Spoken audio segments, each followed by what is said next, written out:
Good evening and welcome to the March 6th, 2023 meeting of the East Bridgewater Planning Board. Declare the meeting to be open at this time. Present for the board, acting on all matters this evening to come before us are Rob Ken, John Waller, Ed O'Leary, Sherry Bates, Roy Gardner, and myself, Kevin Riley. We have also with us our office folks, Ellen McKenzie, got that right tonight, and Candy Boyle. Mr. Gardner is a little bit vocally challenged this evening, so he's asked me to fill in tonight, so I'm happy to do that. We have a few matters on the agenda, and we'll try to work through them as expeditiously as possible. First matter for consideration tonight is the minutes of the prior meeting. So at this point, the chair would entertain a motion to waive the formal reading of the minutes of January 9th and accept them in the form presented. Motion to approve. Motion is made by Mr. O'Leary. Is there a second to the motion? I'll second that. Mr. Lawler seconds the motion. Further discussion on the motion? There being none, all in favor say aye. Aye. Any opposed, no. Let the record reflect that the minutes were approved by unanimous vote. Next item on the agenda is a public hearing relative to property at 2026 Plymouth Street, Unit C. It is a request for special permit and site plan approval. Applicant present? Okay. Come up. Let me read into the record the public notice. East Bridgewater Planning Board, notice of public hearing. Planning Board of the Town of East Bridgewater will hold a public hearing on Monday, March 6, 2023 at 7 o'clock in the Town Office Building, 175 Central Street, large second floor conference room. Purpose of the hearing will be to review an application for special permit with site plan approval submitted by Silva Engineering on behalf of his client Daniel Kennedy of Kennedy Canine Camp LLC. Owner of record of the premises is William McCarthy. Applicant proposes to establish a dog daycare, indoor and outdoor, and training facility. Subject property is located at 2026 Plymouth Street, Unit C. Consists of approximately 2,400 square feet. Zoning classification is industrial I-1. The lot is shown on East Bridgewater Assessor's Map 1, Lot 6. Planning Board pursuant to Section 5K2E, Special Permit Allowed Uses, and Section 13, Site Plan Approval of the Town of East Bridgewater zoning bylaws and Massachusetts General Laws, Chapter 48, Section 11, seeks public input relative to this proposal. Plans are on file with the East Bridgewater Planning and Building Department and can be reviewed between the hours of 8:30 a.m. and 4:30 p.m. Monday through Friday, and Friday 8:30 a.m. to 12 noon. This notice was published in the Enterprise on Monday, February 20th and Monday, February 27th. So in terms of the public hearing this evening, what we'd like to do is, first of all, we'll hear from the applicant. We will then read into the record any correspondence from the town departments or other interested persons, then hear comments from members of the general public, and then discussion by the board. So, Mr. Kennedy, if you introduce yourself and tell us what you'd like to do and what you'd like us to do for you. All right, so my name's Daniel Kennedy. I'm the sole owner of Kennedy Canine Camp LLC. Right now we are based in Plimpton. We have been around since 2016. It's been a home-based business, and I'm looking to expand and come back to the town that I grew up in.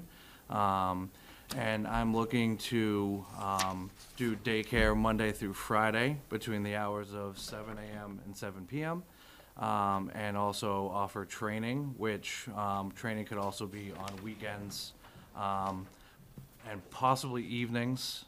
And that will be open to whether it's private, one-on-one trainings or group classes.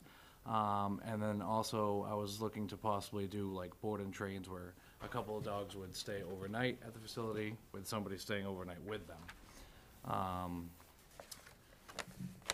see. Does anyone have questions or? Anything else that you want to say at this point? You're good? I think I'm good. Okay. Let me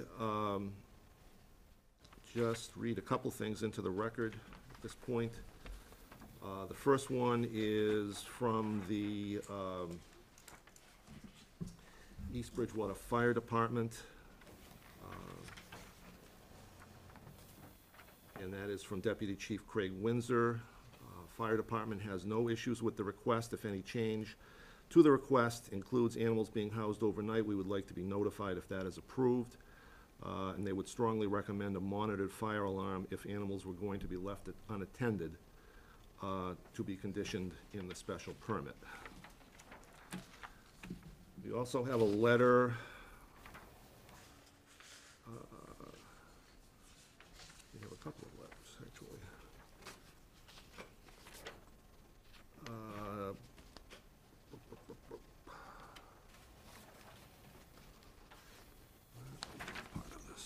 Couple of letters coming from folks connected to the condos. First off, we have an email which comes to us from Clayton Rollins of Rollco Construction Corporation. And basically, he says, hello, attached is a letter signed by all of the unit owners. We request that the letter be read into the record at the planning board meeting for the special permit for Building C. We've also attached page 7 of the condo rules and regulations. In the letter, we also have the book and page of the complete condo rules and regulations that were recorded at the Registry of Deeds. Planning board was also provided a copy, emailed copy of the master deeds and condo rules and regulations, which was a requirement on the approval process. I do not believe that anyone from the condo association will attend the meeting, as it is very difficult to get everyone together at the same time. That's why we are submitting this letter. As you know, I am the developer of this project, and as of now, I am still the head trustee of the association. I have not turned it over completely to the unit buyers yet. Please reply that you have received this email and that you will read it into the record during the planning board meeting. Yes, we have, and yes, we will. If there is anything else that you need, please let me know. The unit's owners want to keep this as an industrial use only project as approved by the town. They do not want this turned into a multiple use project. All unit owners in there now completely fit into the industrial zone per the town of East Bridgewater bylaws. Adding a dog facility in there or any other use beside industrial defeats the purpose of the project approval. We do have attached, as was referenced, page 7 of the Condo Association Rules and Regulations, which does speak to certain restrictions on the use of units. And then we also have one other letter that's signed by each of the current unit owners, which says, to the East Bridgewater Planning Board, on behalf of the Route 106 Industrial Condominium Trust, we are not in favor of the board granting a special permit regarding canine training and doggy daycare operations in the I-1 district, for a few specific reasons listed below, not limited to. 1, per the original planning board approval, the project was approved specifically for the intent I-1 industrial district. 2, per note 2 on the approved planning board conditions, no use shall be made of any structure on the premises which is incompatible with the nature of the zoning district. 3, this special permit request does not fit with the intended use of the original approved project and does not keep with the nature and intent of the district. 4, per the recorded master deed of the Route 106 industrial condominiums, book and page reference, see attached page 7 restriction on the use of the units.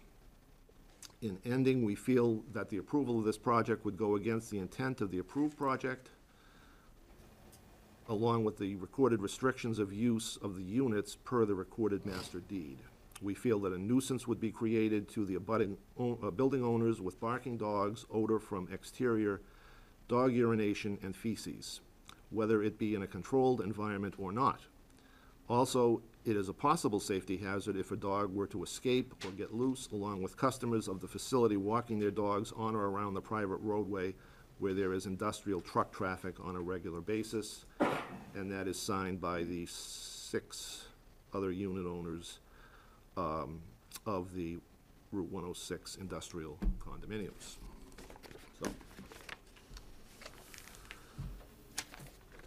So, at this point, as I said, we'll allow anyone in the audience who is wishing to comment to do so. Is there anyone in the audience who would like to speak either in favor or opposed to the application? Second time, anyone to speak? Third and last time, hearing no one, close that portion of the hearing and open to discussion by the board.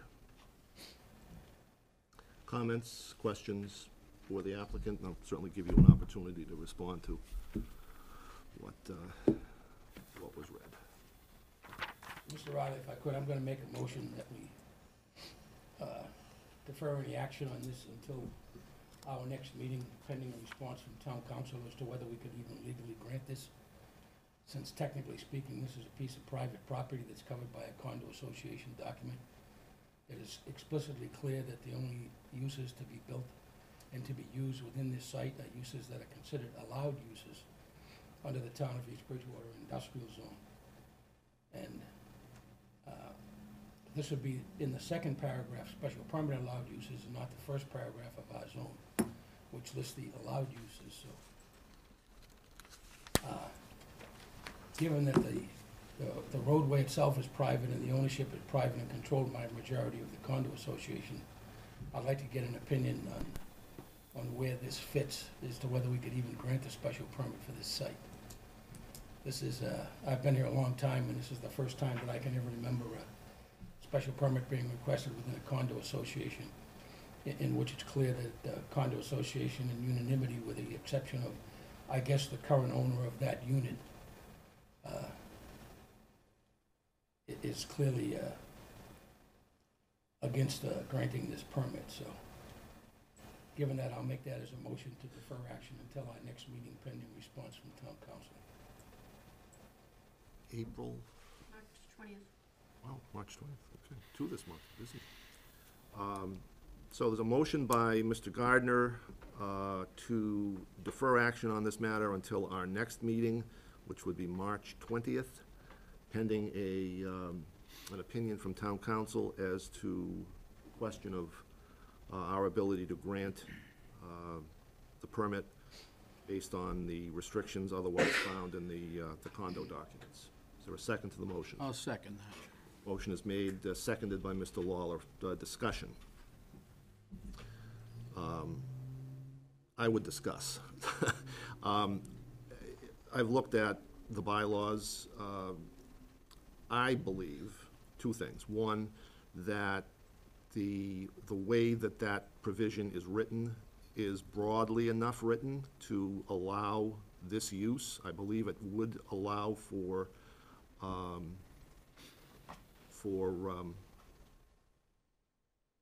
special permit uses.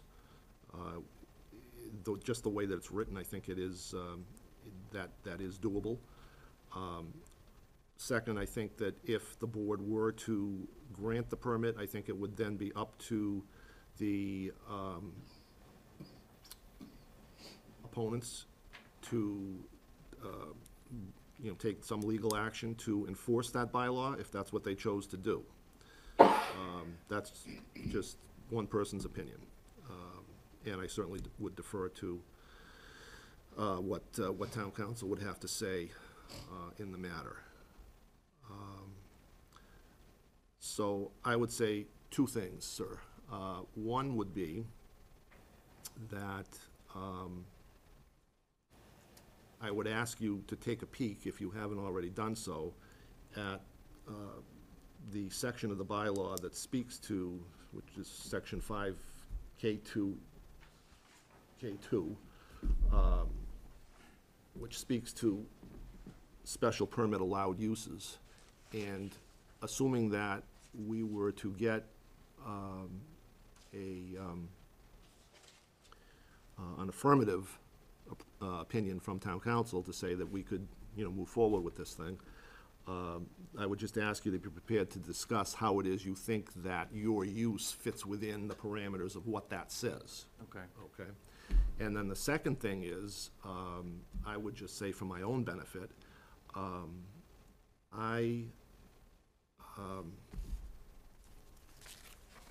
if the board is able to act and chooses to approve this, I have some items that I would make in the form of an affirmative motion. I'll give you a copy of that so that you can take a look at that and perhaps digest them. They really relate to, conditions, staffing requirements, things of that nature. East Bridgewater really does not have a bylaw that speaks specifically to this particular type of use. So that would be something that I'd be looking to incorporate if there is a positive motion to be made. Are there other comments at this point? No? Okay, so the motion is to continue this matter until March 20th, 2023, 7:15 PM. That good? Yep. Ellen, yeah. So 7:15 PM, and then pending, obviously, the receipt of an opinion by town council on the question raised by Mr. Gardner. All in favor of that motion, so signify by saying aye. Aye. Any opposed? Unanimous vote of the board. Give you this as a take-home assignment, and we'll look forward to seeing you on the 20th. Okay? Okay. And that's, I think Ellen circulated that to everybody on the board if you didn't get it. Just a bunch of conditions that I thought would be useful. Okay? Okay. So, Roy, the process on that, is that something that you've requested already, or will No, it? I wanted to wait until we actually had a vote on the motion. Okay. I can draft a quick email to town council and I'll copy the office and they can forward it to the rest of the board. Yeah, perfect. This is the first time that an owner within an industrial condominium complex has asked for something that isn't clearly allowed within the condominium bylaws, and I'm not sure, since technically that's private property, how we should handle that. Yep, it's fine. There's kind of a intermix of things going on there that, my knowledge in condominium law is very, very limited, so. Okay. All right. We have a few other items on the agenda. There are no other pending matters. There are some other action and discussion matters. The one thing I think we'll take next will be our town administrator. And if he's ready to go, is Ms. I think she's coming at 7:30. 7:30, okay, fine. 3 minutes. Okay, perfect. We'll hold off on that then. So we'll go back to Roy, if you want to throw out the West Union Street Now, why don't we take- discussion. Can we take a quick look at that map of West Union Street? The zoning map, or do you want? The map, well, let's look at the zoning map first.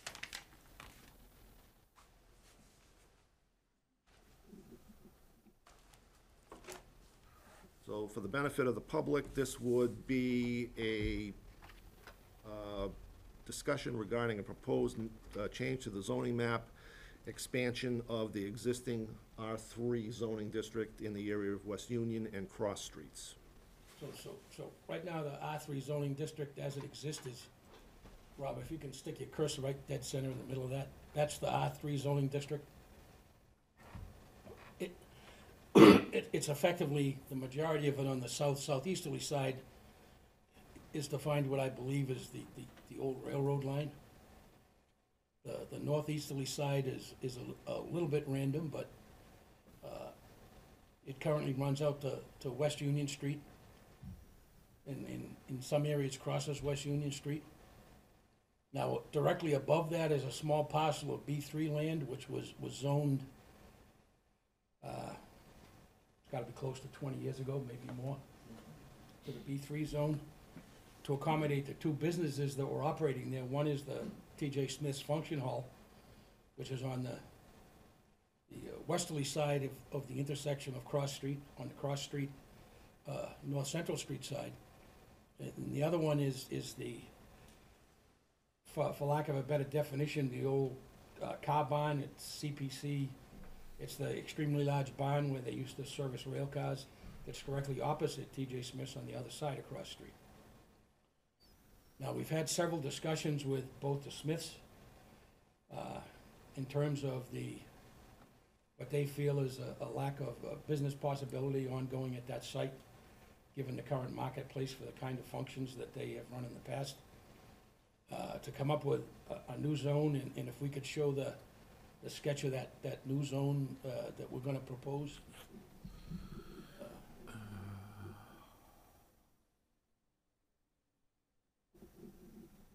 Now, in hindsight, this was kind of started before some of the things we're gonna talk about at 7:30 came up, but this zone could, to some extent, address some of the multifamily housing issues that we're gonna be looking at when we have our discussion at 7:30.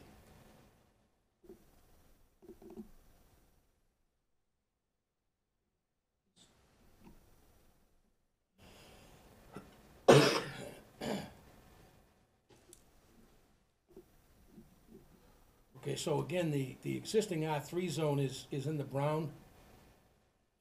There's a parcel of land to the left side of the R3 zone that goes out to Union Street. Most of the buildable land within the R3 zone has to be accessed from the frontage on West Union Street. So it would have to be accessed through the R1 zone to get to it. It's down at the bottom to the right of the blue, which is industrial. So the idea would be, in addition to making that property R3 to expand to the existing R3 zone, we would go up and expand at the top to include the Smith property and the car barn, and expand the R3 zone to the center line of Central Street. Now, that would add somewhere in the range of 45 to 50% area to the R3 zone, the majority of which would theoretically be buildable. There's very limited wetlands in that area.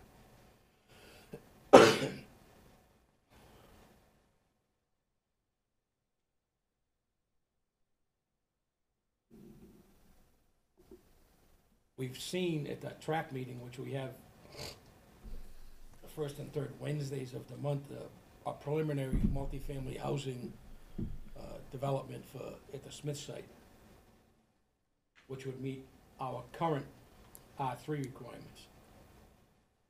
Now, I don't want to step on what we're going to discuss too much at 7:30, but the R3 zone within the town of East Bridgewater does not meet the density requirements of the MBTA communities state law, which was passed recently. So to some extent, that's a different issue, although this would add additional multifamily zoning.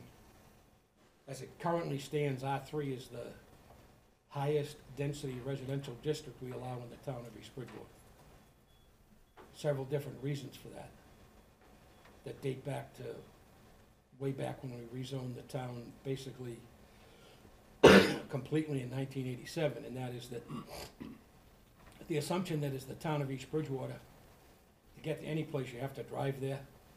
Even as an MBTA community, we don't have any developable land within the town within a half a mile of a station. So there is some conflict in the terms within the MBTA community's bylaw and how we end up being in there as a secondary town. We do abut towns with stations, obviously.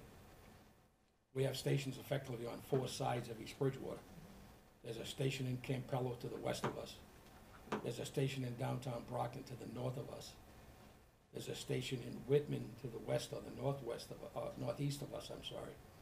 A station in Hanson to the east of us, and a station in Bridgewater to the south of us. But technically, none of those stations fall within a half-mile radius of drawn around any of those stations, so we're about as isolated as you can get. So our assumption has always been that we need an acre to be able to build a 5-unit building to provide for, number one, its Title V system on the site, which is a requirement as well. Number two, to provide two parking spaces for each of the units. as well as some visitor parking. When you figure all of that out, you end up with about an acre of land by the time you're done. That also takes into account that the building, the habitable portion of the building is limited to 2 full stories, which falls way back out of the discussions we had in the 80s with our fire chief, and that anything more than that would require an upgrade of the fire equipment in the town.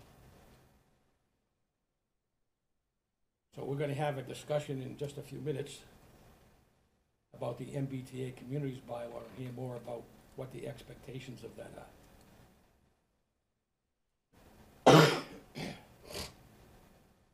But I believe that this is, given all of the potential issues and the fact that they can already build, I believe it's about 15 units of multifamily housing and 3 or 4 units of single-family housing, if we zone that whole thing to end up being basically a multifamily subdivision, would still end up with somewhere in the range of 20 units, which is about what they could put there anyway. And it would make a far more contiguous neighborhood than having to drive for the first 500 feet through 4 or 5 or 6 single-family homes to get into 2 or 3 multifamily 5-unit buildings. From a zoning planning standpoint, it makes much better fit than leaving it the way it is.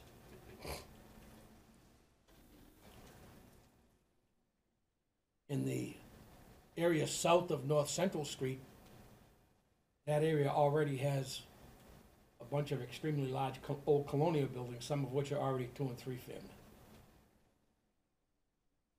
So that all of those are basically grandfathered multifamily houses, which would effectively become conforming if we change the zoning to R3 as opposed to B1 where the 2 businesses are and R1 where the yellow part of that is.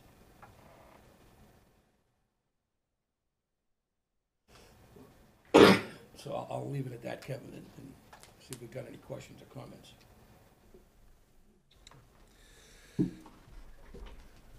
Questions from the board?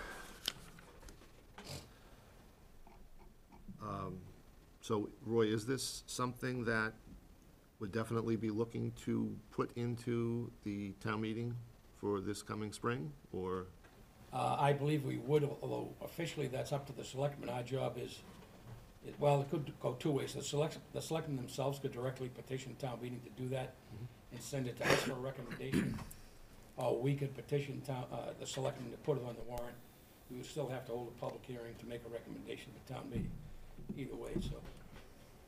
My expectation is the best way to do this is for us to, and we've already tentatively asked the Board of Selectmen for a reservation for a warrant article for this.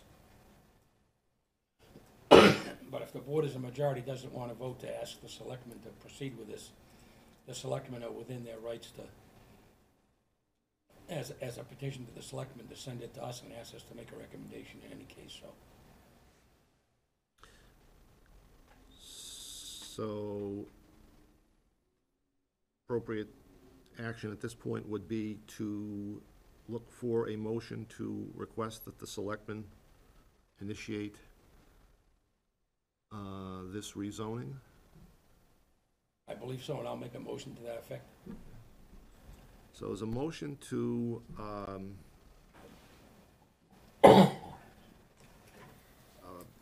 have the board request of the selectmen that zoning changes in the area of West Union and Cross Streets be initiated by way of a warrant article for the spring town meeting. Those changes would have the effect of expanding the R3 zoning district in those areas. That's a motion by Mr. Gardner. Is there a second to the motion? Second? Seconded by Mr. Ken. Discussion, further discussion, questions on that? I have a question. Mr. O'Leary. Is this necessary? Are we required to do this? Are we required to do it? No, this isn't part of the MBTA community stuff. This was based on a request from 2 of the landowners in that area, one being the Smith brothers that own the T.J. Smith's Function Hall, and one being the primary landowner that owns the majority of that land that would be added to the R3 on the left side of that off of West Union. They also already own a good chunk of the existing R3. And we've already seen preliminary plans to put either 2 or 3 multifamily buildings in there right now, which they could do. Well, provided that it meets all the other requirements of other town boards. The key one here obviously would be Title V with the Board of Health.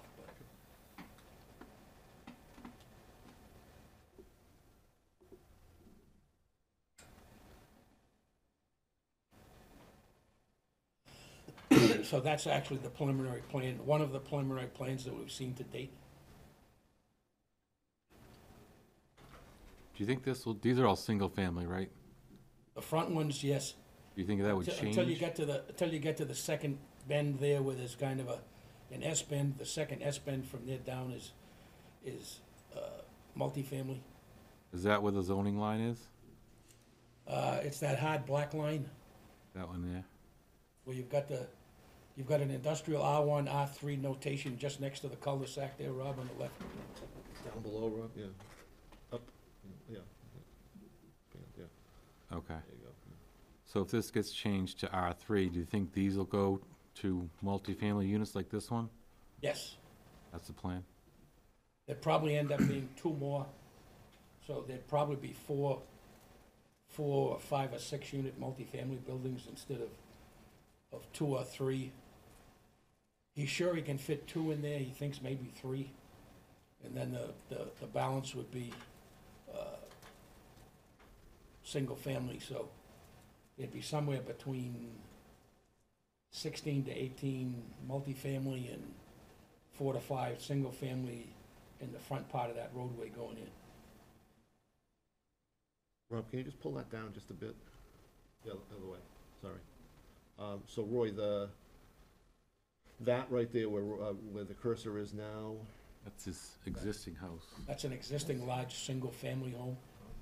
is a They could large- potentially be converted to more than 1 unit. And I'm not sure that it's not more than 1 unit right now, actually. It is a big house. Yeah, and then you have 3 undeveloped lots to the left there, is that? No, there's houses there. There are houses there, okay. Yeah, there's houses out near the street on each one of those. And those are, again, singles or a combination of? I believe all 3 of those are currently single-family homes. One of them's a larger house, 2 of them are small. To answer the next question that's coming, could someone buy all 3 of those and put in one large multifamily house there? That's possible.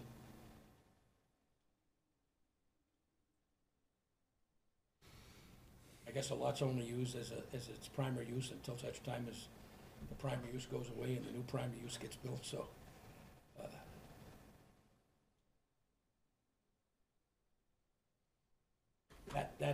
That section of land is somewhat geographically isolated from the rest of the single-family homes in the area by the Matfield River.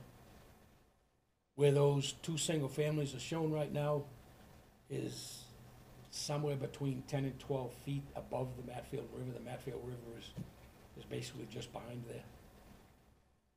But there's a very steep drop-off over a relatively short distance. It's less than 100 feet in a vertical drop of 10 to 12 feet. So those buildings are actually set quite high above the river. If they were to be built there, they'd be quite high above the river. And in its current iteration there, if you were to take lots 6 and 7 for single-family purposes, those would be what, potentially 3 houses? 4? Potentially 4, because, so they'd probably reconfigure lot 4 and lot 6, or lot 8 as well. So they could probably be 4 single-family So houses you in could get total. a total of 8. 8 single families versus 4 singles and 10 other units, 12 other units.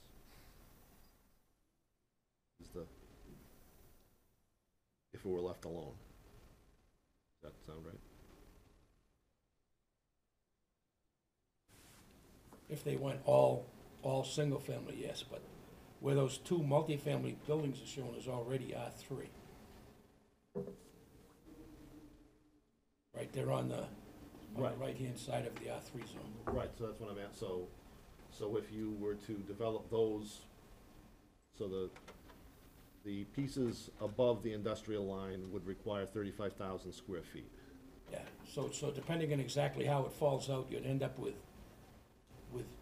two 6-unit buildings and 4 single-family homes, or potentially 3 6-unit buildings and 2 single-family homes, depending on how they configured the lots around the zoning lines. They could include some of the industrial land within the lots for the multifamily. They can't physically build the buildings on it, but they can include some of the area.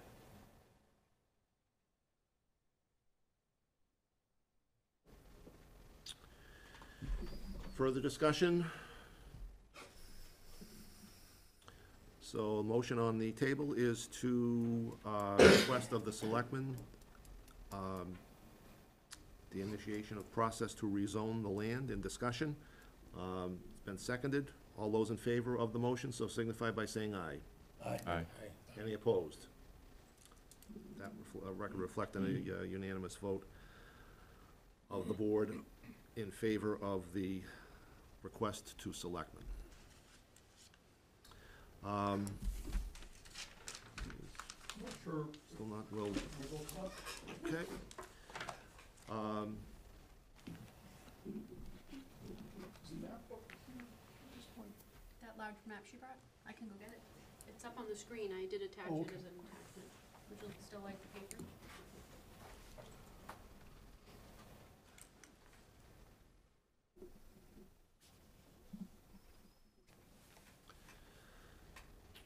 So, at this point, we will welcome our town administrator, Charlie Seelig, who wants to take some time this evening to discuss the MBTA Communities zoning project. And if I am understanding correctly, back in 2021, the legislature approved a new law that required MBTA communities. And as Roy was saying before, we are one because we abut towns that have commuter rail stations.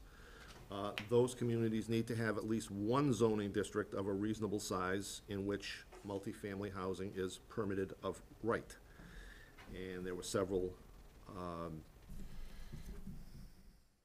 things that communities needed to do to remain in compliance with the law. And Charlie, if maybe you could explain what those are, where we are, and kind Well, of. the first step was a one-page letter basically saying that we're interested in at least looking at this, and that qualified us to get over the first hurdle. Okay. Second hurdle was to say we'll actually have a timetable, not to say that there was no requirement that we say yes, in the sense of that by filling that form out and sending it in, I was not guaranteeing, nor was the Board of Selectmen guaranteeing, that the town was going to, in fact, go through this process and rezone or do an overlay district or whatever that would follow this new statute. But what it did was set up a timetable in which we have to fulfill, if we're going to do this, no later than December of 2024. So we've got plenty of time. It's not, we don't have to do something by this May, for instance. This fall, if we had a special town meeting, next May would be perfectly fine. We're working with OCPC to look at the map and look at various areas of the town that might be the best areas to do this with. There are areas that wetlands won't count. We can't rezone the schools and the town hall to qualify as an example. But we had discussions at TRAC informally just to look at the map and look at some possibilities. You know, there's a downtown area as one. There's the area that Mr. Celebrity's interested in having the Chapter 40B rezoning up there, not rezoning, but the project would be another possibility. But as town officials have mentioned, we may want to wait until he's actually gotten his permits before we were thinking of rezoning that. I'm not saying that's the best place, but if we rezone that, he doesn't need to go through the comprehensive permit process. So all he'll need is site plan review. Because the requirement is that we have 50 acres, not an acre here, an acre there, an acre there.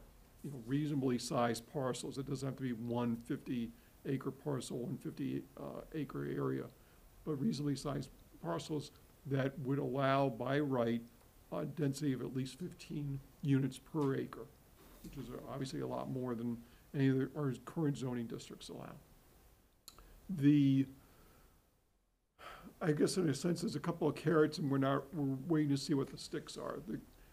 Or you can look at it as a stick or a carrot, in that the statute very specifically said there would be, if we did not comply, there would be various grant programs that we would not be eligible for. For some communities, that may not be worrisome. They may not have ever had any interest in applying for those grants. No big deal.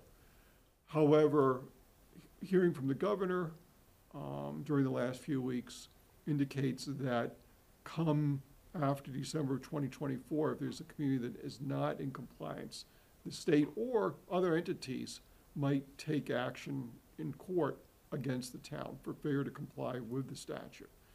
Nothing's certain at this point because no one's out of compliance except those few people or few towns that have not actually done those first two things that we have done. Middleborough, I think there was a big article, if you saw the Globe a couple of weeks ago, is one of those.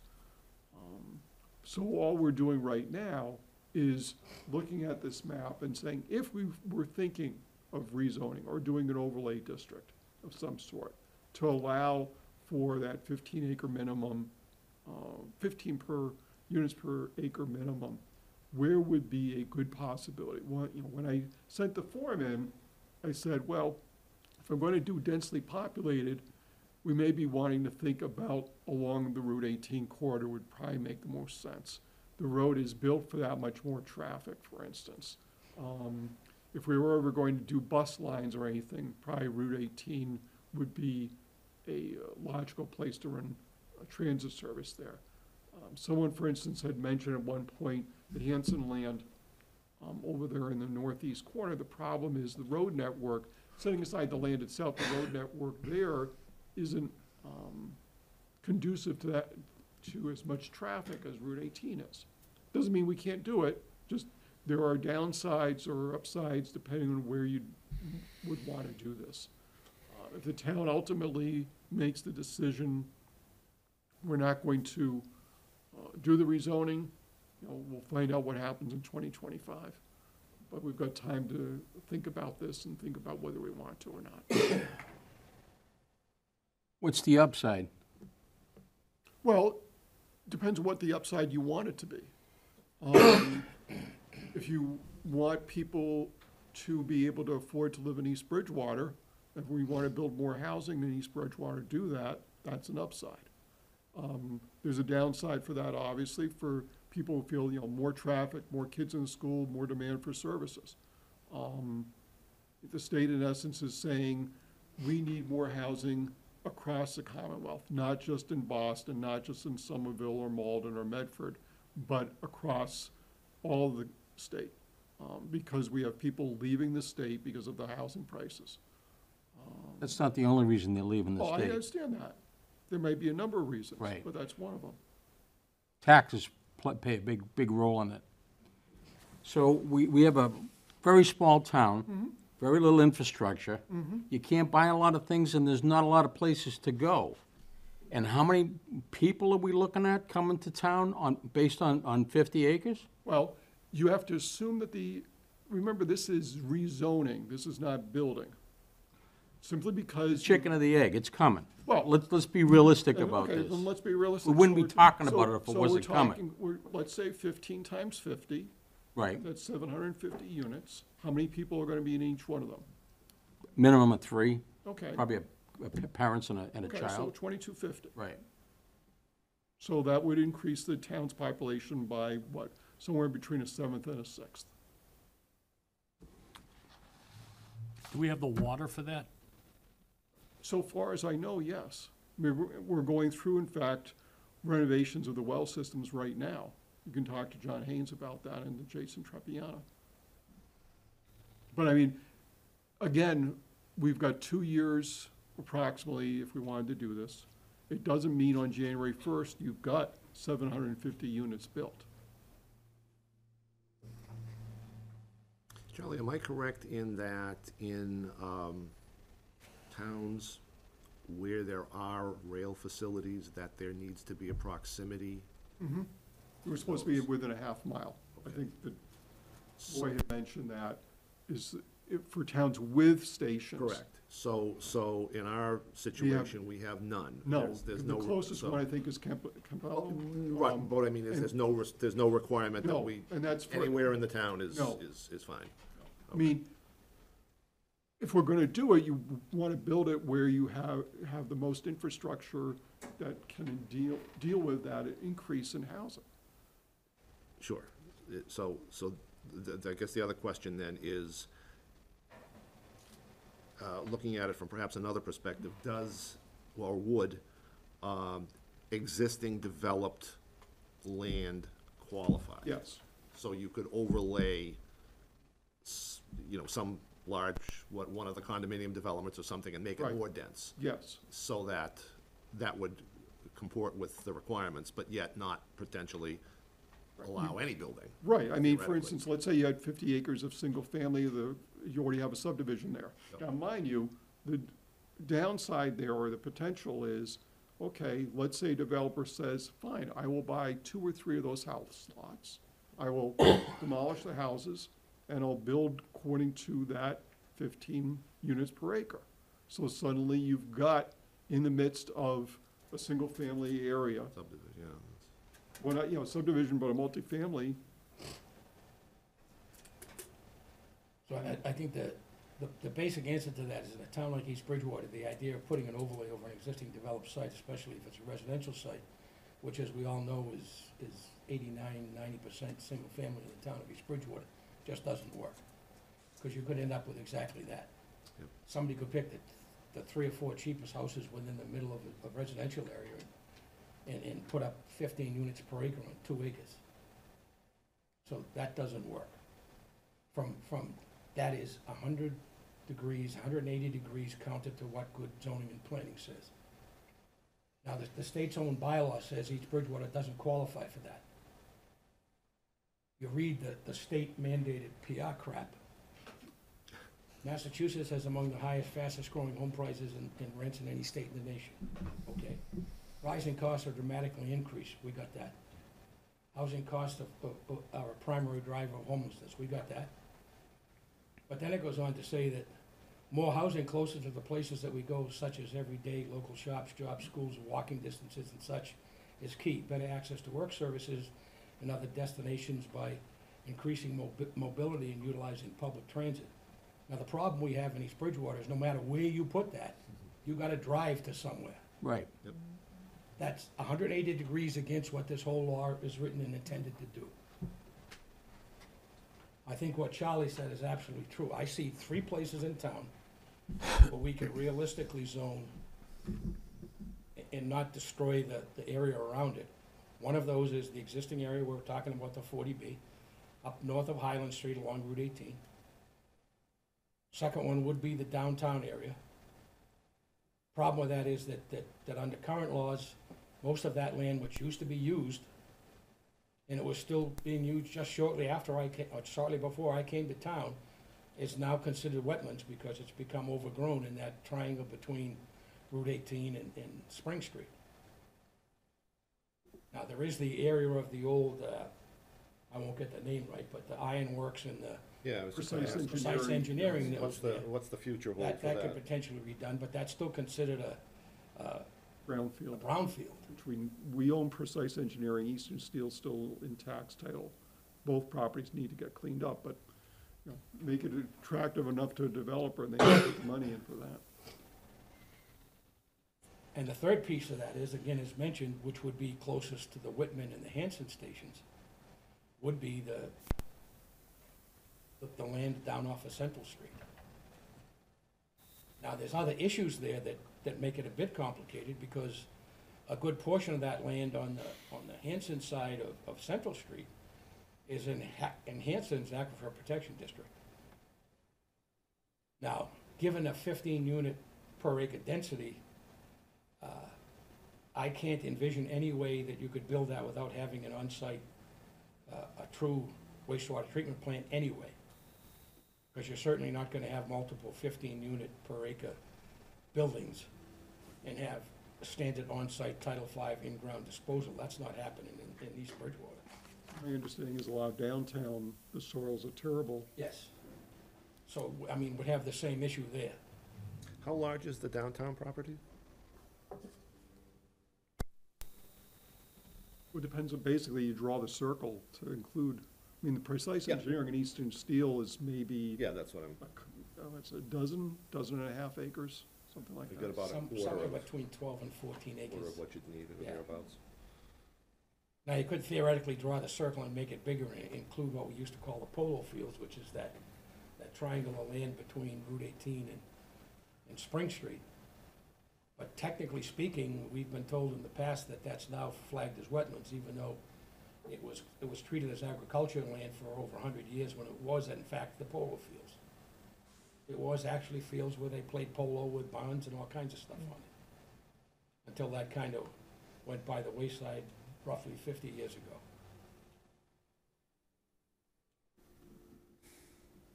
Now, back again to the land off of Central Street. Theoretically, that land, and the other thing is, if you're gonna get an approved wastewater treatment system, and it's not gonna be tying into the existing wastewater treatment system in Brockton, then it's gonna have to have in-ground disposal permits. Now, theoretically, that land on the westerly side of Central Street, which is expected to, in the long term, be an industrial park, that land could support an in-ground disposal system with a wastewater treatment plant, given where the water tables are and the quality of the land. And that would at least be, on the westerly side of Central Street, you wouldn't be encroaching into the town of Hanson's Aquifer District, which comes pretty much close to Central Street. Because Hanson has a well not very far across the line that's there right now. So, in general, conceptually, I think there's about 3 places we could possibly rezone that would at least potentially come up to 50 acres in 3 different parcels. Charlie, beyond just sort of identifying properties and the like, what is the role that OCPC would play in the whole process? They can then help determine whether those properties are gonna qualify. Under rules that the state's gonna be using to determine whether, in fact, if we did the rezoning, whether it would qualify, whether we would be in compliance. They can help a lot with that.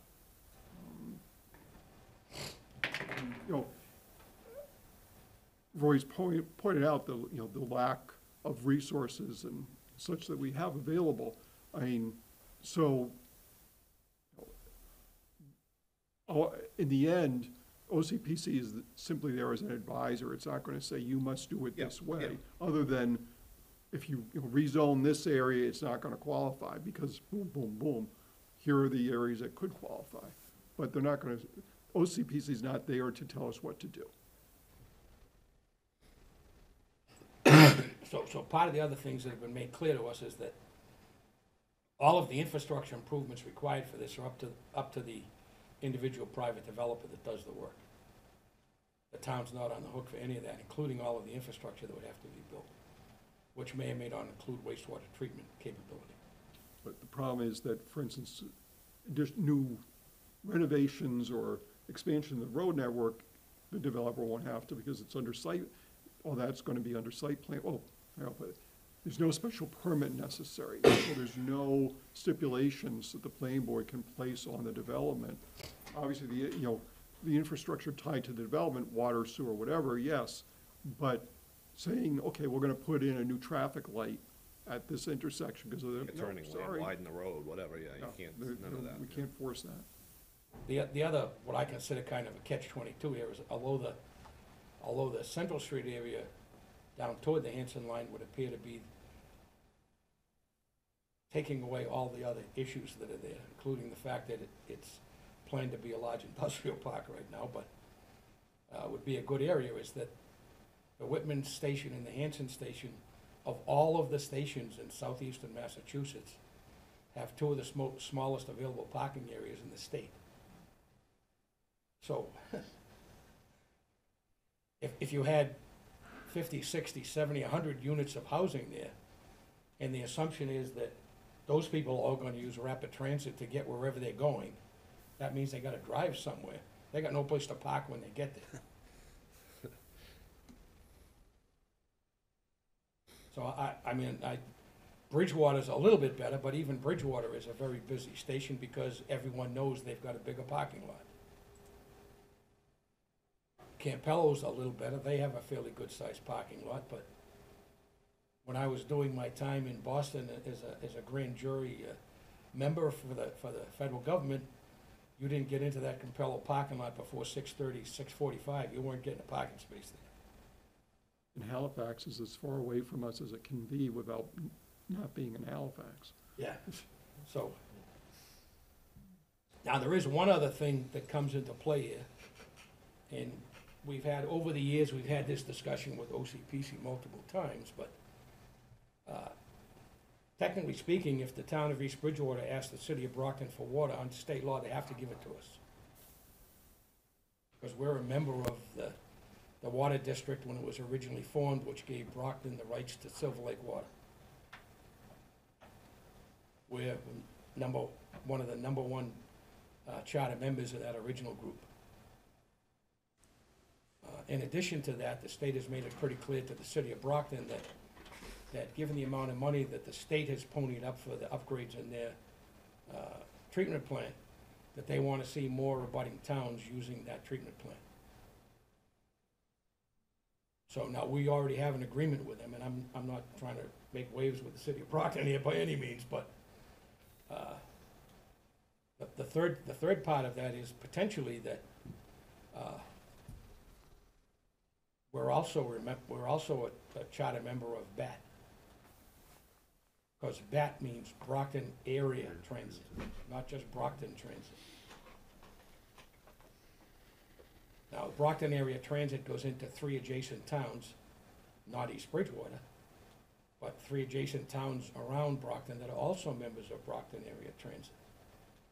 Now, I see absolutely no reason why, especially for the site up near Highland Street, that if that get built, that there was absolutely no reason we shouldn't work with OCPC and petition to have a bus line extended from, for example, from Massasoit, which is only a short distance away from where this would be, to run through that area to potentially take passengers. Now, under this law, that would make sense, because this law tries to minimize the amount of individual vehicle trips that are necessary to get to the stations. And the BAT system takes, again, a significant amount of money from the state. It's not just a city function, it's a state-funded function to some extent. So there are, which, as Charlie said, between now and December, we need to make some decisions, but we need to get more information and work more with OCPC, and that's some of the things that OCPC can help us with. What I can do is, I'm not sure why Dottie and I had talked about going both to the track and your meeting tonight. I'll contact her again and see about getting her on the agenda for a couple weeks from now. It's not so much that we're running out of time, we've got plenty of months, but simply to continue moving the process along. But again, not for this May. There's nothing urgent enough to require us to do something by this May, and we want more time.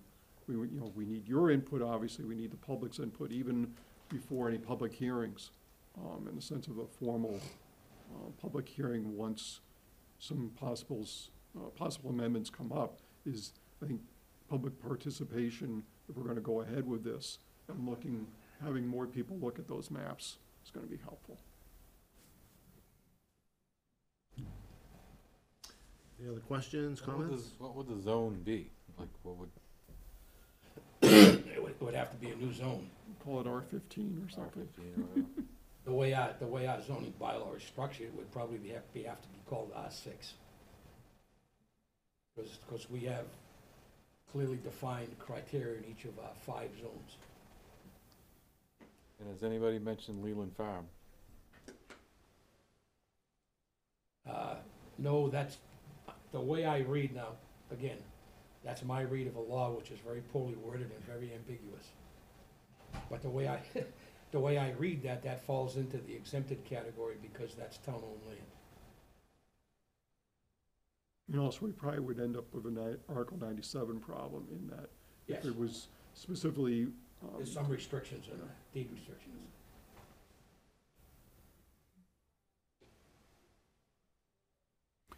Question, since this is coming from the state, Massachusetts Bay Transportation Authority is the state.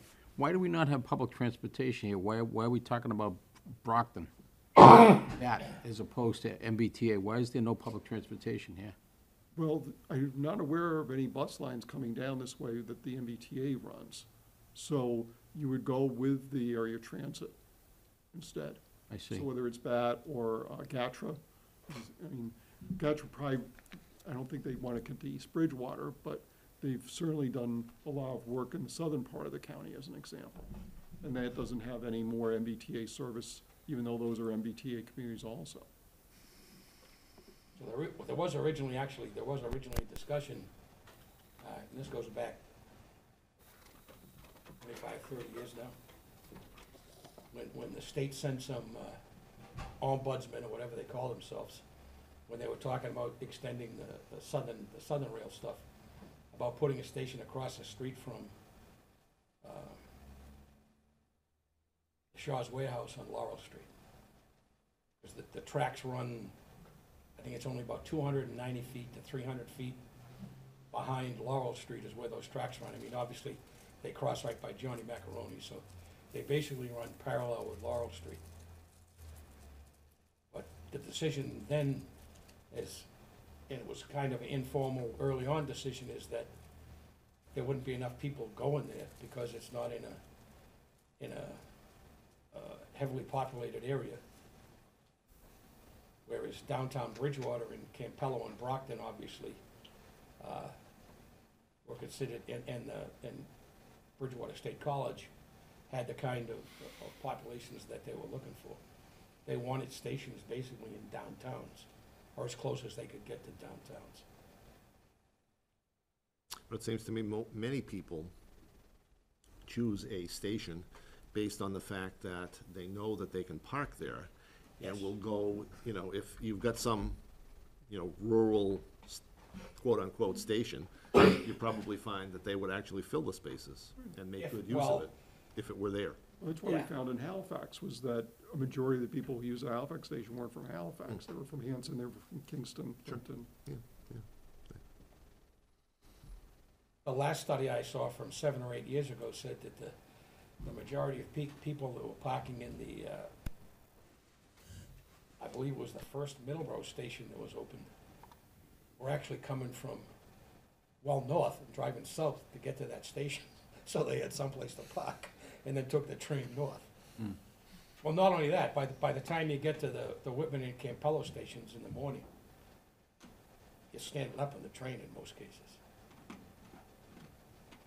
Because it's pretty clear from my experience when I was doing my grand jury duty that the further south I went, the more likely I'd have to have someplace to sit while I took my ride to South Station.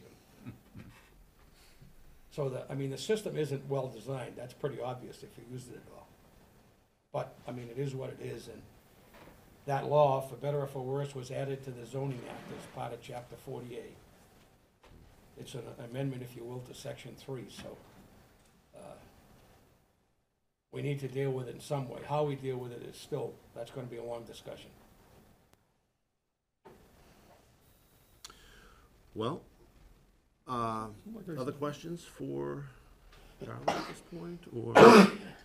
So, would the idea be to I'm gonna bring you try and back have in 2 Dottie- weeks? yeah. Have Dottie come along, You okay, so, know, I'll see what her schedule is like, look at your schedule, try and get a meet up for her to come in. perfect. So tentatively, we'll put that on the agenda for 7:30 on 20th. Thanks for listening. Thank you, good stuff. Thank you. Thank you.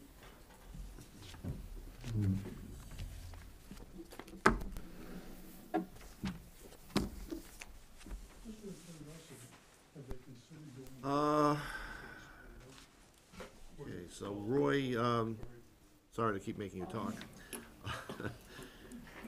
Go ahead.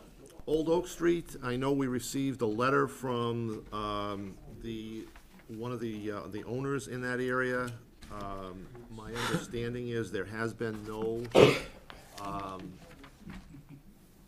no Form A plan or other plan filed with the board that would require any action at this point? So question I had was to the office is, I received an email late this afternoon, 3-something, maybe 4-something.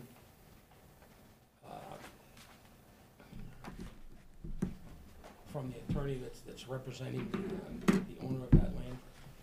The owner of the land being the owner of the Ritter land. They've come up with some additional wording, potential to put on a plan if we would agree to that. And if I read the email correctly,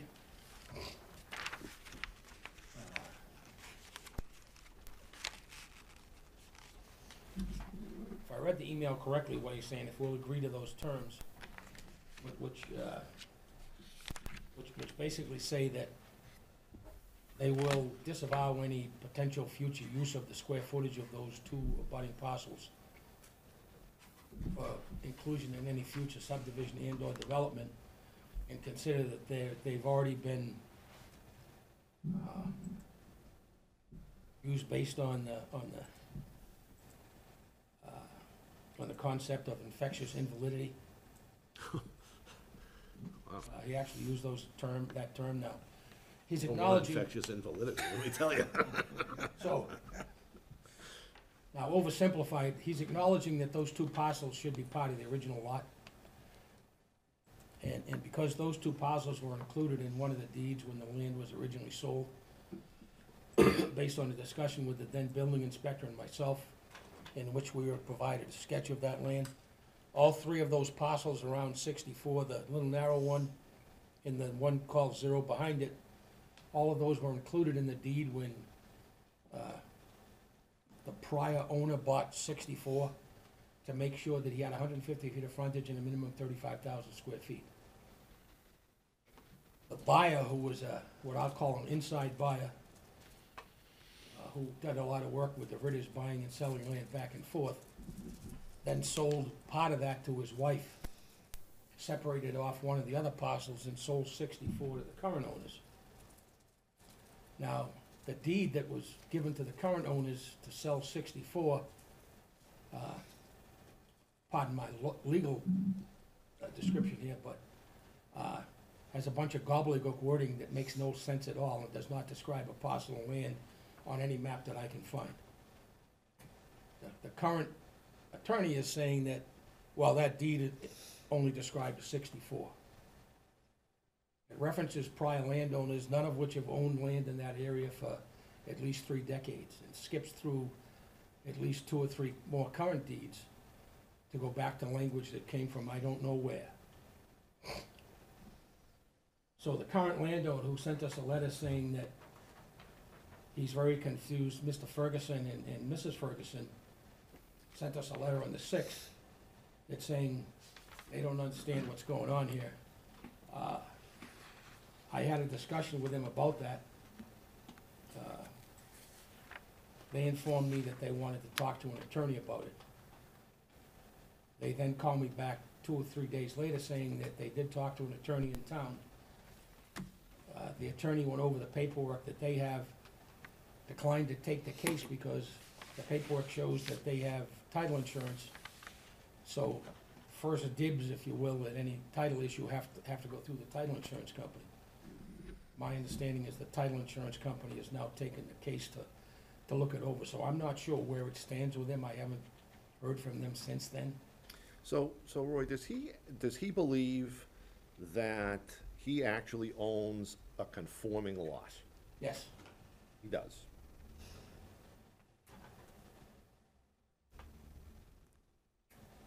And he knows from the discussion I had with him and his wife that they know that to be conforming under current zoning standards, it has to be 150 feet of frontage and 35,000 square feet. Yeah. And I Neither, think- neither of which he has without the narrow slice and 0. Well, the problem I see is that the deed that was done in 2011 to the previous buyer said it's intending to convey, well, it's got, it has 3 different legal descriptions in it. The first legal description it has is the same legal description that was then conveyed to the current owner, Correct. which is a Yeah, bunch of just- gobbledygook, Just nothing. no meets and bounds, No just meets and bounds, right, no just real a- distances. It's very unclear what that is. It doesn't include the meets and bounds section in that one generation old deed that clearly defined that lot with all of those pieces on it, without question. Yes.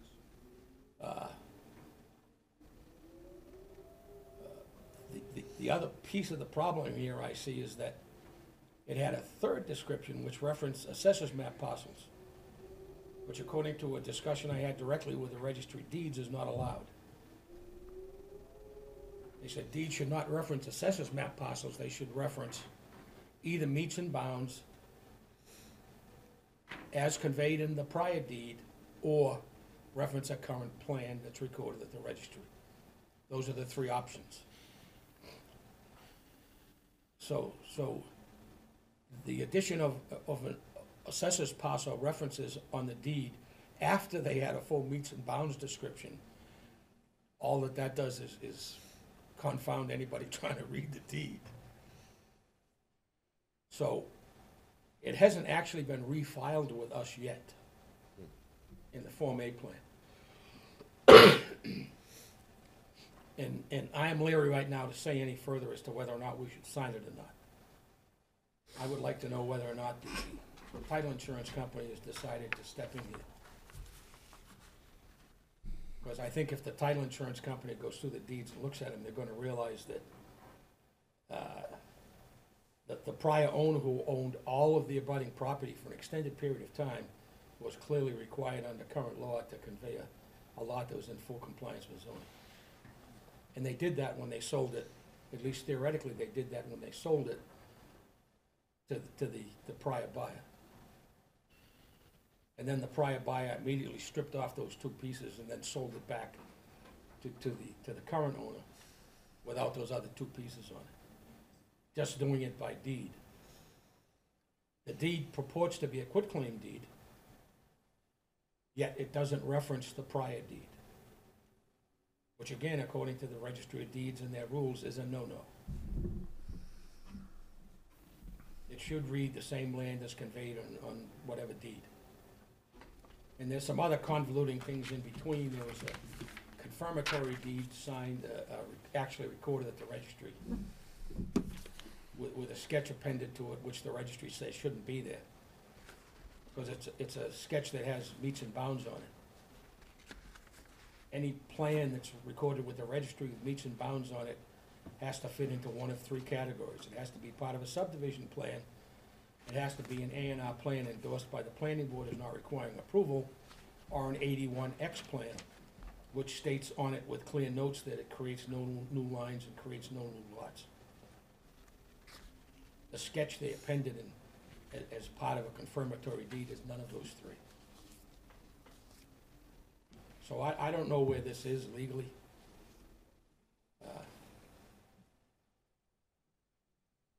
Town council has offered some, I'll call it right now, informal opinion that we should probably just go ahead and sign the deed and let the individual landowners sort it out. I'm not comfortable with that. I'm one member here, by the way. It's up to the whole board to decide how we're gonna handle that when it gets filed.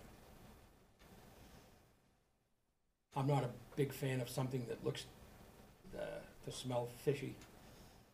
To just say, we'll sign it and let the landowner sort it out. That's not our job. Our job is to protect the value of real estate in the town of East Bridgewater as best we can within the constraints of the law we act under. I've seen documents that don't meet the requirements of the law. So,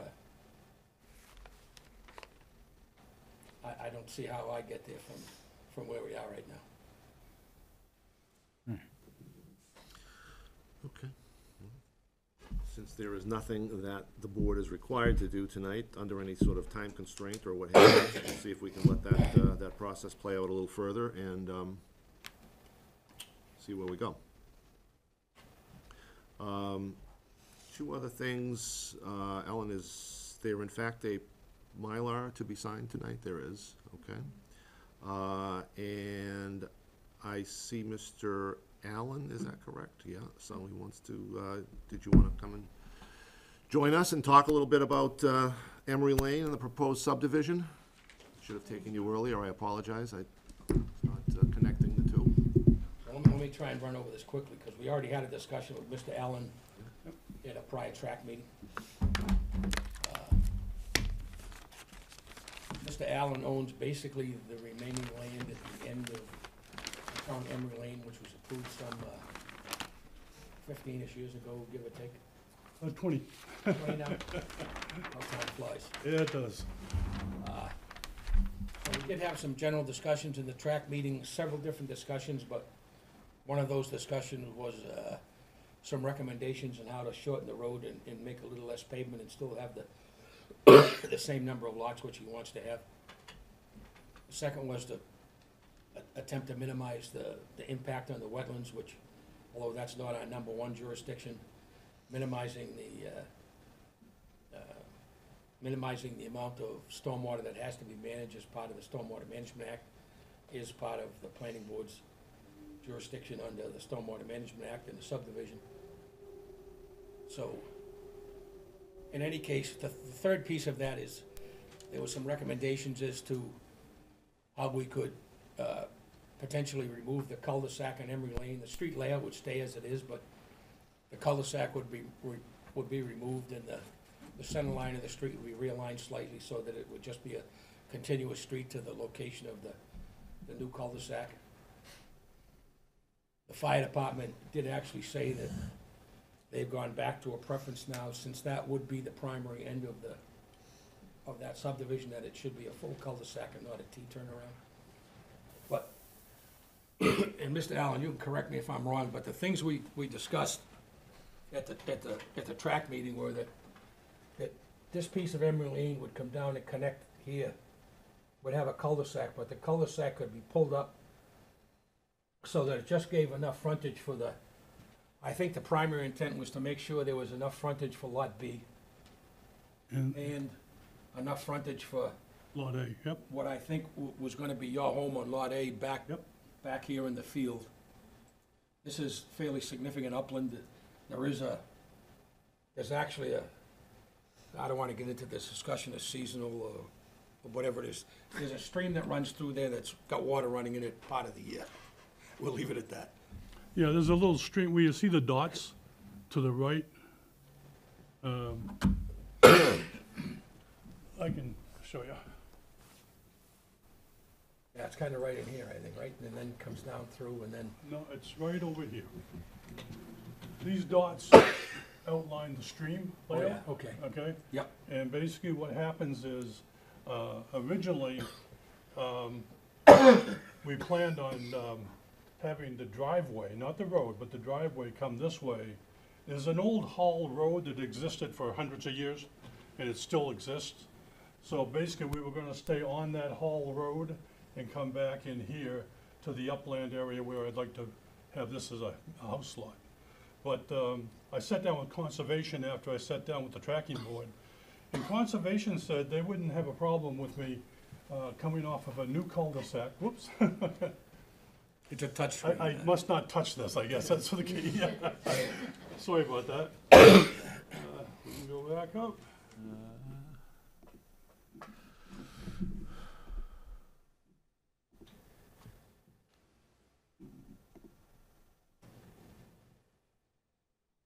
Keep my hands off this time. There we go. So basically, the plan now is to, I'll switch it around for you. let's see. Oop. Can't throw you off your game. You give me a little challenge there, you responded right to it. God bless you. The idea is basically, on the original cul-de-sac that's up here, there's one drainage point on the road, so the cul-de-sac drained back to that drainage point. Basically, the idea is to bring the road through and have a cul-de-sac in this area, and the drainage for the road itself is right here in this area. So what would happen is the drainage for this extension would all go into this area right here, which would, then this is oversized. When I originally built Emery Lane, I made sure that I oversized everything in case we had to do something like this in the future, okay? So basically what happened is, I wanna have a cul-de-sac here. I wanna come off of the cul-de-sac with a driveway that goes, instead of coming down here and up, to come straight across to this area, to the cul-de-sac. And conservation, if you notice, there's two spots right here that makes the stream very narrow. That's where we'd cross the stream, in that area.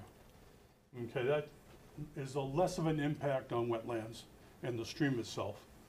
And then basically this, when we come across, of course, we'd have some impact on the wetlands, which would be relatively minor, and then we reclaim any of that area up here.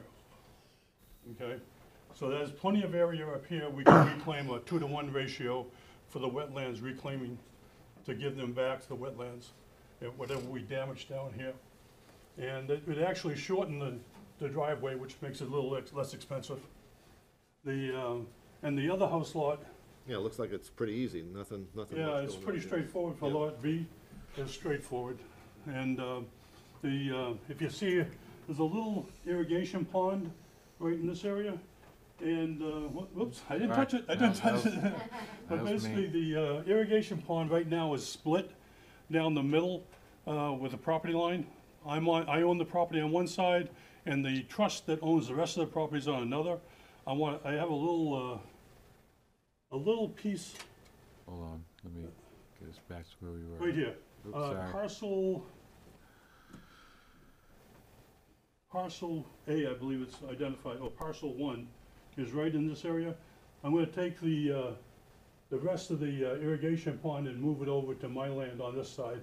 I don't want the pond to be on two pieces of property. A pond should be controlled by one person on one side. That way I can fence it off, I can control it, it's less problems that way. I've talked to Alex about this, he doesn't have a problem with it from conservation. And basically, that's the plan. Obviously, there's a lot more details that have to be put together and, proposed. The idea of this meeting is to get input from, the planning board to see if I'm missing something or I should address a certain problem or condition before I move forward. I know I have to do a water study. I know I have to do some more research on the stream itself, and things like that, but basically, that's kind of the idea I'm trying to go forward with. And that would basically finish up the application for this property and everything else I own in this area. And I think this is the best way to use this land instead of doing something else, which would probably cause, heartache for some people. If I turn it into a major farm or, something else, if I did lumber back here or stuff like that. I think this is residential. There'll be a little farm back here, but it's not gonna make a major impact on anybody. And I think we'll keep all the old growth timber that's there in place. So basically, I like to have that stay. But the bottom line is, I have to make this property pay for itself. It has, right now I'm paying taxes on it, and it's not giving back anything. I have to make this pay for itself. So the suggestion would be to go back to the engineer and have him do an actual preliminary plan Yes, with the changes that have that been we've talked discussed, about, yes. that he feels fit, Yep, and then come back to both the planning board and conservation with that preliminary plan. I'll probably go back to the tracking board too, just to Yep. pacify them, because they had a lot of good input, and I wanna make sure And by doing it that way, that would eliminate, or should eliminate, just about all of the issues you'd come up with when you actually get to the hearing. hopefully. And I should have some estimates on the cost. Yeah. And that's a big thing too. So, Mr. Allen, when all is said and done, that upper cul-de-sac would basically This one here, go away? that would go away. So you're gonna basically be left with a 40-foot road, or a 20, whatever it is, road? It's a So- 40-foot road. Careful with terminology here. The layout of the cul-de-sac would stay. But the what would- roadway- Yeah, The roadway would be right. paved straight through like a 20 So we're not, foot or right, so whatever. we'll, right. okay, Yes. Yeah. And as far as utilities are concerned, all the utilities run down this side of the roadway and around the cul-de-sac. And the water runs down on this side, but the other utilities are on that side. And what would happen is the water actually, the water pipe actually goes straight through the middle of the cul-de-sac. So all the utilities will pretty much stay within the confines of the new road. It won't be quite exactly there, but they'll be close. And obviously, that stays with the town. Even though this will be, once the road is put in place, the property on both sides would be turned into grass and lawn, and that would, the ownership would stay with the town though. Unless the town tells me to do otherwise. I've already talked to the. Then that creates issues with frontage dimensions and stuff like that. We don't wanna touch that. Right. Well, actually, the frontage dimensions would be more than adequate with a new road for covering the frontage for both the two lots. The two lots that are, which are affected are Steve's lot over this side and my sister's lot on that side. And they would both remain over 150 feet. So we should see that in the preliminary plan anyway. Yes, you will. Yep. If that's the case, we'd leave it up to, I think we'd leave it up to the DPW as to whether or not they wanna basically give the land back and just have the roadway layout as part of town land or whatever, but I can tell you we won't maintain it if it's town land. you won't mow the grass. No, we will not mow the grass, no. So make sure that when your engineer redoes that, he shows what the frontage would be if the frontage was just the frontage on the roadway itself, 40-foot wide. Right. And what happens actually here is that when you extend the road, both the two lots gain frontage on the new road as it Right. extends out. Oops, don't touch it. But, Okay. but that's the idea. Yeah, I think And if it seems reasonable, to me, that makes sense. Anybody, questions, comments? I'll, very good. Okay, Thank you. thanks, Mr. Allen. If anybody comes up with any comments or concerns, just let me know. I'm easy to get a hold of, All right. and we'll move forward. You folks have a good night. You as well. And Thanks. that's an interesting problem with the Route 18 and expansion of multi-housing. That's a tough one. Good luck.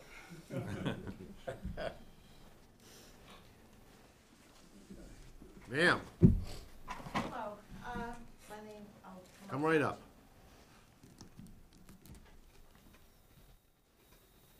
My name is Rachel Tedesco. I'm a resident of East Bridgewater, and I am considering running for the planning board. God bless you. I understand that there will be a couple of vacancies and that there weren't enough candidates. I was at a committee meeting the other night.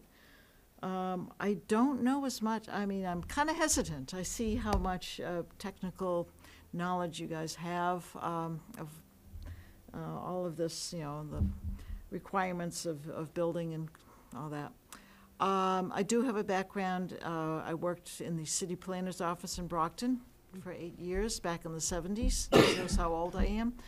And I also worked for the regional planning agency at Serpide in Taunton for 16 years before I changed my career. So I was in planning, and I'm just sitting here to find out how you guys operate. That's all. Hey, I didn't know the pressure was on to make a good impression tonight. Well, it's very interesting being here and hearing what So a you, couple of things. Everybody sitting at this table started at some point with no background in what we're doing, oh, or limited background in what we're doing. yeah. I started totally green. Now, it's been a long time since I started, because I started back in like 1980. But the majority of us at this table learn as we go. Well, And the majority of us are more than willing to help anybody else who is interested in being on the board. There is currently 2 sets of papers that haven't been pulled from the town clerk's office. So that part's correct. One of our members sitting here, who I was hoping we're gonna have some discussions to try and get him to pull papers, but we're not sure that that's gonna happen, but, I think that one of our other members who's not here tonight, I do not believe she's gonna pull papers for reelection, which is disappointing, because she understands real estate, but, life is what it is. She's got other things to do, I expect, probably, so. But you would be absolutely more than welcome to pull papers. I have already. Okay, and I'm sure all of us would be more than willing to sign those. I don't have it with me tonight. I can come in, I know that they're due on, the 24th. Yes. Yeah, but my husband is at another meeting tonight where he's gathering signatures for me. All right. so. And I went around my neighborhood. I live in Sachem Rock Okay. Development, so I went around the neighborhood yesterday and gathered some, so. I'm just hesitant because I realize how much knowledge you Oh, have. no. Nobody knows less than us, so don't let that stop you. Super. Okay. There's a vast difference of timelines in here. Rob Ken is a 2 longtime years. member of DPW, and he's I think, in charge of the roads. I'm gonna get your title wrong, and I'm sorry I for wouldn't that, even, Rob, but it changes every day, so. he's a longtime member of the town. He's on the DPW, is, I think, the top guy in the roads division of the DPW. He knows how the roads need to be, and he knows a lot about the roadways in town. Sure. Sherry's a former employee in the assessor's office, so she's been working in the assessor's office for probably more than 2 decades, if my memory serves me right, but 3 3 decades. so, decades. So she knows she's only a short-term member on the planning board, but she has a background in assessing. I learned as I went, and I started it, like I said, in 1980. Uh-huh. Mr. I'm just a Lawler and- bloviator. I make it up as I Mr. go along. Mr. Lawler and Mr. O'Leary are both businessmen, which is important to have their voice on the board. They're both relatively new members. Sure. Mr. O'Leary, I'm sure, is free to speak for himself, but he's an attorney that's done a lot of land use work. Back to O'Leary again. That's O'Reilly. Yeah, you O'Reilly or O'Leary? Sorry, Mr. O'Reilly. Oh. Separated I do that all the time. He so, does, yes. Gotten over that hurdle. He's currently the vice chairman, although he's gonna be the chairman next, after the election. I'm currently the chairman, but Okay. he's running our meeting because my voice is dying here. I'm on the downside of a strep throat, which has been gone for a week or two, but my throat takes a month to clear after that. Oh, wow, yeah, So, but I would say, number one, welcome. thank you. Number two, I'm more than willing to help with any questions that you have. Good. I've said before that on this and some other things I do where we train people that the only questions that are stupid questions are the ones you don't ask and then don't understand why we're doing some things. Yeah, yeah. So if you wanna stop by at our next meeting, which is 2 weeks from tonight. Yep. I'm sure everyone sitting here would be more than willing to sign your papers. Okay, great. Thank Yeah. you so much. Thank you, nice to see you. Yeah, nice to see you. Have a good night. Thank you. Anybody have anything else? Comments, questions? Mr. Lawler? Not a thing. However, I think our work here is done. I make a motion Yes. that we hit the door. I'll second that. Motion is made to adjourn by Mr. Lawler, seconded by Mr. Gardner. All those in favor of the motion, so signify by saying aye. Aye. It is 8:34, a little past my record time, but, Pleasure doing business. and likewise.